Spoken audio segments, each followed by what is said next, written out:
یہ بنگلہ دیش کے لیے ایک تاریخی لمحہ ہے جو ملک کے مستقبل کو ڈیفائن کرے گا۔ یہ بنگلہ دیش کے لیے بڑا کرٹیکل پیریڈ ہے، لیکن یہ سمجھنے کی ضرورت ہے کہ بنگلہ دیش میں پارلیمان کا ڈھانچہ کیا ہے، کتنی نشستیں ہیں، کون کون سی اہم پارٹیز ہیں جنہوں نے انتخابات میں حصہ لیا، انتخابات کے ساتھ کانسٹیٹیوشن میں کن اہم تبدیلیوں کے لیے ریفرینڈم ہوا، عوام نے ان تبدیلیوں کو قبول کیا کہ مسترد کیا، نئے آنے والے ممکنہ وزیر اعظم طارق رحمان کون ہیں۔ بنگلہ دیش کی ایک خطرناک اور خونی سیاسی تاریخ ہے۔ یہ انتخابات بنگلہ دیش کے لیے میک اور بریک کیسے ہیں؟ مجموعی طور پر بی این پی کی جیت واضح ہے اور یہ ایک تاریخی لینڈ سلائیڈ کہلائی جا رہی ہے۔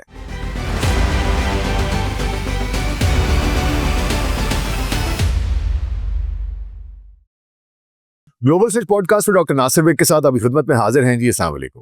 2024 میں بنگلہ دیش میں شیخ حسینہ کی آمرانہ حکومت کے خلاف ایک تحریک شروع ہوئی جس نے انقلاب کا روپ دھار لیا۔ اس انقلاب نے بنگلہ دیش کی سیاست کو ایک نیا رخ دیا۔ یہ تحریک جو جولائی میں طلبہ کی طرف سے سرکاری نوکریوں میں کوٹا سسٹم کے خلاف احتجاج سے شروع ہوئی، جس میں 1971 کی آزادی کے کارکنوں کے لیے سرکاری ملازمتوں میں 30% کوٹا مختص کیا گیا تھا، جو طلبہ کے مطابق غیر منصفانہ اور بدعنوانی کے مترادف تھا۔ احتجاج ڈھاکہ یونیورسٹی سے شروع ہوا، لیکن سوشل میڈیا کی بدولت ملک گیر تحریک بن گیا اور نوجوان قیادت کی وجہ سے جنریشن زی کا انقلاب کہلایا۔ حکومت نے سخت کریک ڈاؤن کیا، انٹرنیٹ بند کر دیا، کرفیو لگایا، پولیس نے فائرنگ کی، 300 سے زیادہ افراد شہید ہوئے۔ کچھ ذرائع کے مطابق 1000 شہادتیں ہوئیں، ہزاروں زخمی اور گرفتار ہوئے۔ احتجاج میں عام لوگ شامل ہوتے گئے اور یہ شیخ حسینہ کی آمرانہ حکمرانی کے خلاف بڑی بغاوت بن گیا۔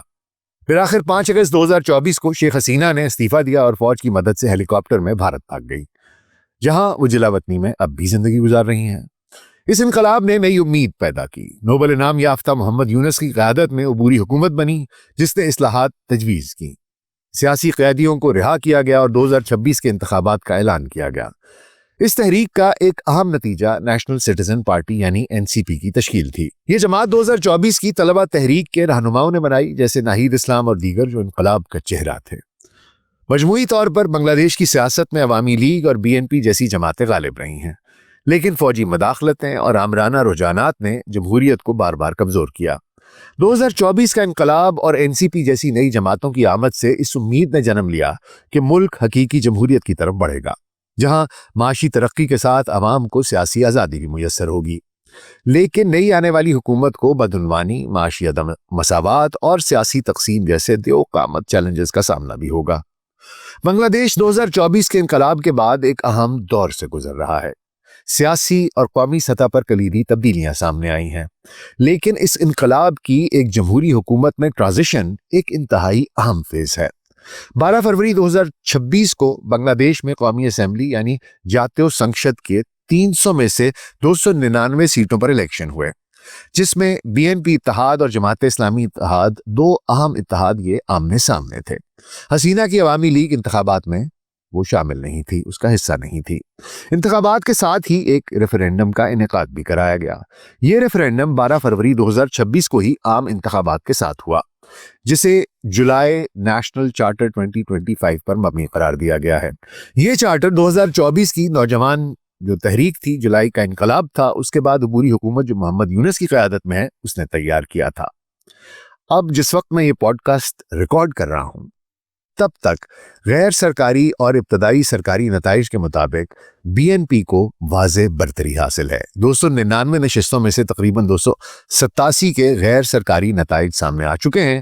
BNP اور اس کے اتحادیوں کو 211 نشستیں ملی ہیں، جو 2/3 اکثریت ہے، جبکہ جماعت اسلامی اتحاد نے 70 اور دیگر نے 6 نشستیں حاصل کی ہیں۔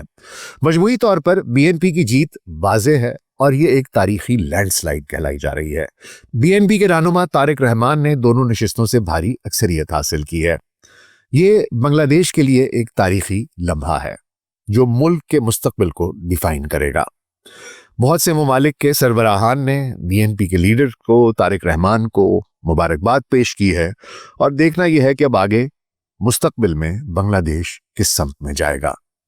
یہ بنگلہ دیش کے لیے بڑا کرٹیکل پیریڈ ہے، لیکن یہ سمجھنے کی ضرورت ہے کہ بنگلہ دیش میں پارلیمان کا ڈھانچہ کیا ہے، کتنی نشستیں ہیں، کون کون سی اہم پارٹیز ہیں جنہوں نے انتخابات میں حصہ لیا، ان کے ایجنڈاز کیا ہیں، نئے آنے والے ممکنہ وزیر اعظم طارق رحمان کون ہیں، انتخابات کے ساتھ کانسٹیٹیوشن میں کن اہم تبدیلیوں کے لیے ریفرینڈم ہوا، عوام نے ان تبدیلیوں کو قبول کیا کہ مسترد کیا۔ لیکن اس کے ساتھ ساتھ اس بات پر بھی نظر رکھنی بہت ضروری ہے کہ بنگلہ دیش کی ایک خطرناک اور خونی سیاسی تاریخ ہے، وہ ہمیں کیا بتاتی ہے؟ یہ انتخابات بنگلہ دیش کے لیے میک اور بریک کیسے ہیں؟ اس سے پہلے کہ نئی حکومت کے مشکلات اور ان کی بات کی جائے اور اس کا تجزیہ پیش کیا جائے، میں اس خونی پس منظر کو بھی آپ کے سامنے بیان کروں گا۔ یہ جو تاریخ ہے جو انقلاب اور انریسٹ سے بھری پڑی ہے، تو آج کے پروگرام میں اس سب پر بات ہوگی۔ تو حضور اگلے 10 سے 15 منٹ کے لیے دھیان ذرا ادھر، اور اگر ہمارا کانٹینٹ پسند آ رہا ہے تو ویڈیو کو لائک اور چینل کو سبسکرائب کر دیجیے گا۔ تو آئیے آغاز کرتے ہیں۔ بنگلہ دیش کی پارلیمنٹ جاتیہ سنسد میں کل 350 نشستیں ہیں۔ ان میں سے 300 نشستوں پر براہ راست انتخابات ہوتے ہیں، جبکہ 50 نشستیں خواتین کے لیے مختص ہیں جو تناسبی نمائندگی پر تقسیم ہوتی ہیں۔ یہ انتخابات 64 اضلاع میں 42,761 پولنگ مراکز پر ہوئے اور تقریباً 12 کروڑ 77 لاکھ رجسٹرڈ ووٹرز میں مرد، خواتین اور تھرڈ جینڈر شامل ہیں۔ یہ پہلی بار تھا کہ پوسٹل ووٹنگ کا اہتمام کیا گیا، خاص طور پر بیرون ملک مقیم جو شہری ہیں ان کو ووٹ ڈالنے کا حق دیا گیا۔ ووٹر ٹرن آؤٹ تقریباً 60.69% رہا، جو بہت بہتر ہے، بہت اچھا ہے۔ انتخابات کے ساتھ جولائی نیشنل چارٹر پر ریفرینڈم بھی ہوا جو 2024 کی تحریک کے نتیجے میں سامنے آیا اور آئین میں اصلاحات تجویز کرتا ہے۔ غیر سرکاری نتائج کے مطابق 72.9% لوگوں نے اس ریفرینڈم کی حمایت یعنی کہ یس میں ووٹ دیا ہے۔ آئیے دیکھ لیتے ہیں کہ اہم سیاسی جماعتیں اور اتحاد جنہوں نے اس الیکشن میں حصہ لیا وہ کون سے ہیں۔ الیکشن کمیشن میں رجسٹرڈ 59 میں سے 51 جماعتوں نے ان انتخابات میں حصہ لیا، جبکہ شیخ حسینہ کی عوامی لیگ رجسٹریشن کی معطلی کے باعث انتخابات کا حصہ نہیں تھی۔ کل 1981 امیدوار تھے، جن میں 249 آزاد تھے۔ اہم جماعتیں، سب سے پہلے بنگلہ دیش نیشنل پارٹی یعنی بی این پی کی بنیاد 1978 میں ضیاء الرحمان نے رکھی۔ ضیاء الرحمان نے 1975 کی فوجی بغاوت کے بعد اقتدار سنبھالا جو شیخ مجیب کے قتل سے شروع ہوئی تھی۔ وہ 1977 سے 1981 تک بنگلہ دیش کے چھٹے صدر رہے۔ مئی 1981 کو ایک فوجی بغاوت میں انہیں قتل کر دیا گیا۔ ان کے دور میں ملک میں استحکام آیا، معیشت بہتر ہوئی اور اسلامی عناصر کو مرکزی سیاسی دھارے میں شامل کیا گیا۔ بی این پی کو انہوں نے بنگلہ دیش قوم پرستی کی بنیاد پر قائم کیا۔ بی این پی 3 بار اقتدار میں رہی، پہلی بار 1979 سے 81 تک ضیاء الرحمان کی قیادت میں جب وہ صدر تھے، پھر 1991 سے 1996 تک ان کی اہلیہ خالدہ ضیاء کی قیادت میں، اور تیسری بار 2001 سے 2006 تک پھر خالدہ ضیاء کی قیادت میں۔ بی این پی ایک مرکز یعنی کہ سینٹر رائٹ پارٹی کہلاتی ہے، مرکز دائیں بازو والی پارٹی، اور اس نے 2026 کے انتخابات میں 10 جماعتوں کے اتحاد کی قیادت کی ہے۔ بی این پی کے موجودہ قائد طارق رحمان کون ہیں؟ آئیے ان پر بھی ایک نظر ڈال لیتے ہیں۔ طارق رحمان ضیاء الرحمان اور خالدہ ضیاء کے بیٹے ہیں۔ 20 نومبر 1965 کو ڈھاکہ میں پیدا ہوئے، ان کی عمر 60 برس ہے۔ طارق نے اپنی ابتدائی تعلیم B F Shaheen college Dhaka سے حاصل کی، S S C Dhaka residential model college اور H S S C Adamjee cantonment college سے مکمل کیا۔ 1985-86 کی تعلیمی سال میں ڈھاکہ یونیورسٹی میں داخلہ لیا، پہلے لا پھر انٹرنیشنل ریلیشنز میں، تاہم ڈگری مکمل نہیں کی کیونکہ اس وقت ملک میں سیاسی تحریک چل رہی تھی۔ وہ 1988 میں بی این پی میں شامل ہوئے جو اس وقت حسین محمد ارشاد کی آمریت کے خلاف جدوجہد کر رہی تھی۔ پیشے کے اعتبار سے بنیادی طور پر وہ تاجر اور سیاستدان ہیں۔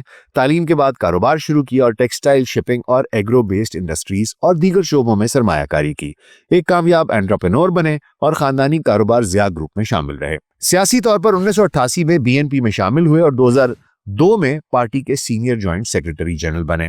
شیخ حسینہ کی حکومت میں ان پر کرپشن کے الزامات لگے۔ 2008 میں علاج کی غرض سے برطانیہ چلے گئے، جہاں 17 سال تک خود ساختہ جلا وطنی میں رہے۔ دسمبر 2025 میں بنگلہ دیش واپس آئے اور 30 دسمبر 2025 کو خالدہ ضیاء کی موت کے بعد بی این پی کی قیادت سنبھالی۔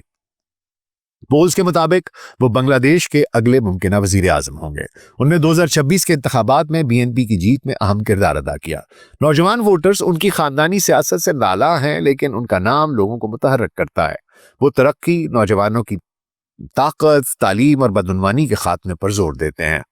BNP کا ایجنڈا جو انہوں نے سیٹ کیا ہے اس پہ بھی نظر ڈال لیتے ہیں۔ ترقی کی بات کرتے ہیں، نوجوانوں کی طاقت کی بات کرتے ہیں، تعلیم کی بات کرتے ہیں، بدعنوانی کے خاتمے کی بات کرتے ہیں، معاشی اصلاحات کی بات کرتے ہیں، ملازمتوں کی بات کرتے ہیں اور قانون کی حکمرانی پر زور دیتے ہیں۔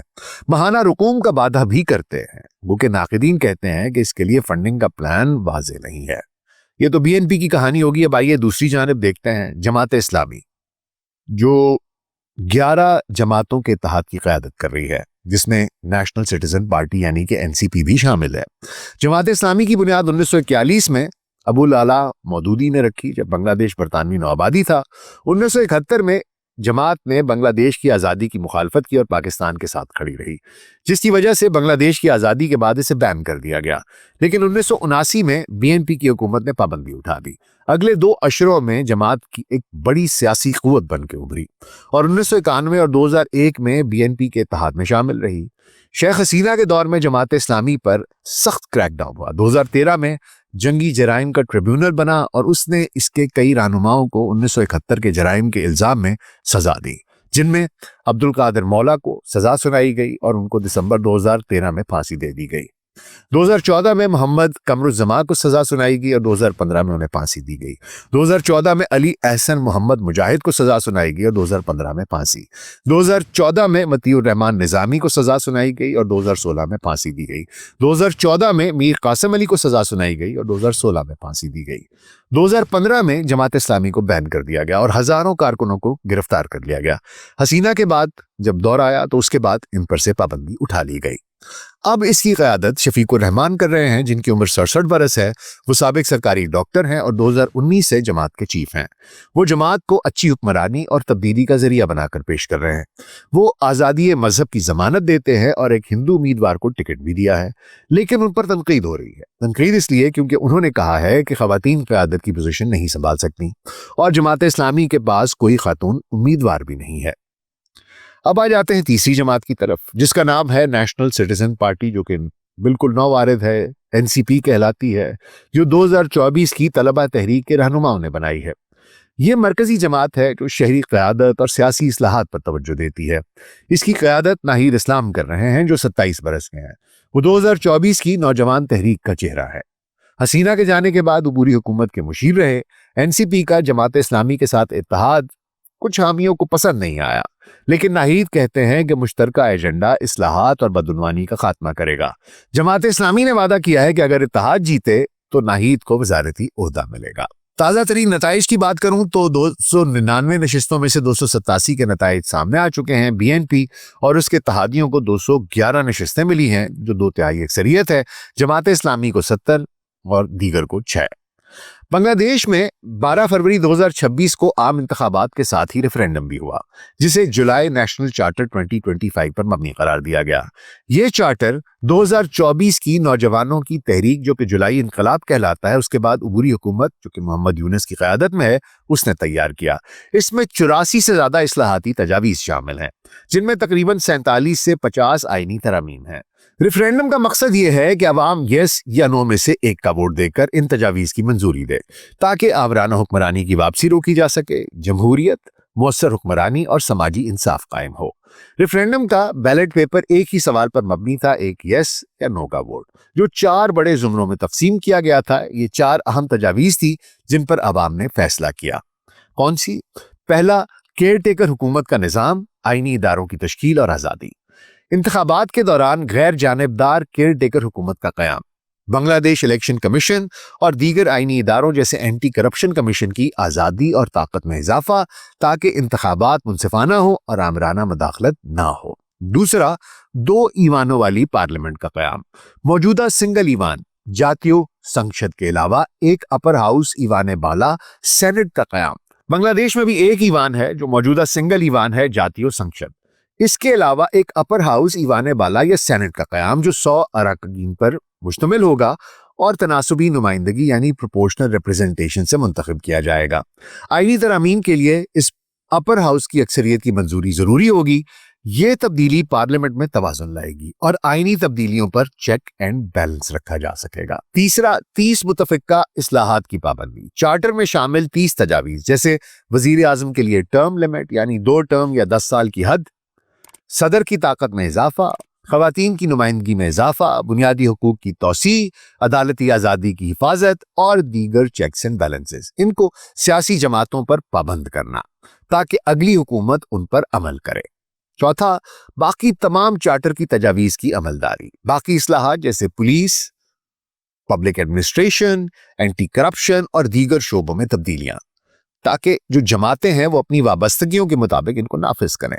اگر یس ووٹ آیا تو نئی پارلیمنٹ ایک کانسٹیٹیوشنل ریفارم کونسل کے طور پر کام کرے گی اور 180 ورکنگ ڈیز یا 270 دن میں ان ترامیم کو نافذ کر دے گی۔ یہ ریفرینڈم ایک تاریخی قدم ہے کیونکہ یہ پہلی بار ہے کہ انتخابات کے ساتھ آئینی ریفارم پر ریفرینڈم ہوا ہے۔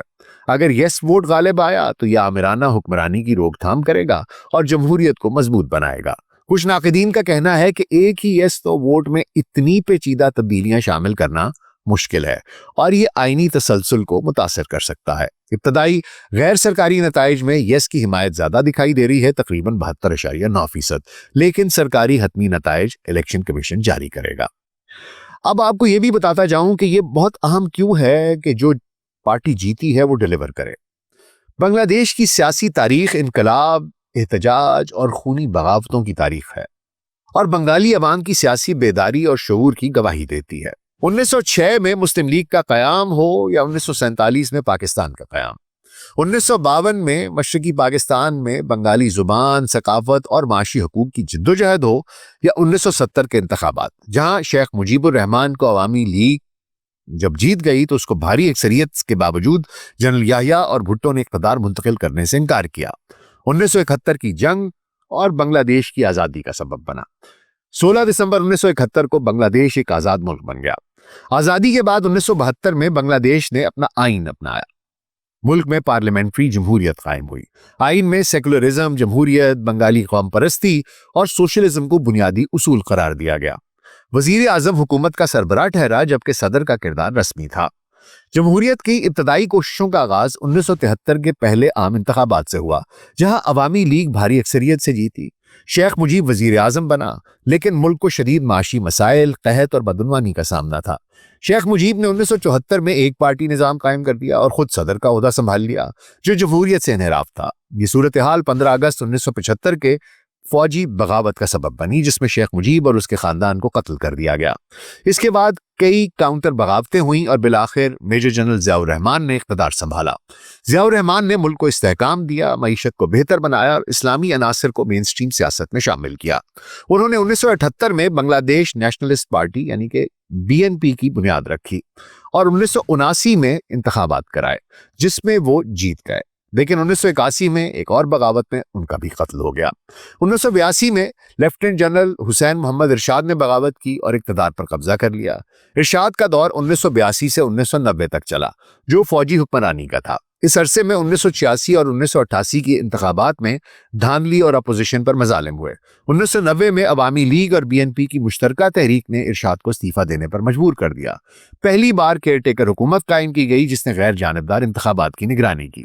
1991 میں جمہوریت کی بحالی ہوئی، BNP نے جیت حاصل کی، خالدہ ضیاء وزیر اعظم بنی۔ اس کے بعد عوامی لیگ اور BNP کے درمیان اقتدار کا تبادلہ شروع ہوا۔ 1996 میں شیخ حسینہ کی عوامی لیگ جیتی، 2001 میں پھر خالدہ ضیاء کی BNP۔ یہ دور سیاسی مقابلے کا تھا لیکن کرپشن، تشدد اور ہڑتالوں سے بھرا ہوا۔ 2006 کے انتخابات سے پہلے تنازع نے 2007 سے 2008 تک کیئر ٹیکر حکومت کو ایمرجنسی نافذ کرنے پر مجبور کیا جس میں ہزاروں سیاستدان گرفتار ہوئے۔ 2008 کے انتخابات میں عوامی لیگ نے بھاری اکثریت حاصل کی، شیخ حسینہ وزیر اعظم بن گئی۔ اس کے بعد جمہوریت کا زوال شروع ہو گیا۔ شیخ حسینہ کا دور حکمرانی 2009 سے 2024 تک رہا جو سب سے طویل دور ہے۔ 2014، 2018 اور 2024 کے انتخابات پر دھاندلی کے سنگین الزامات لگے۔ BNP اور دیگر اپوزیشن جماعتوں نے بوائیکاٹ کر دیا۔ عوامی لیگ نے بغیر مقابلے کے جیت حاصل کی۔ جماعت اسلامی پر سخت کریک ڈاؤن ہوا۔ 2013 کے جنگی جرائم ٹریبیونل نے اس کے رہنماؤں کو سزائیں دی، ان کو پھانسی چڑھایا گیا۔ حسینہ پر بھارت نواز اور اسلام دشمن پالیسیاں اختیار کرنے کے الزامات لگے۔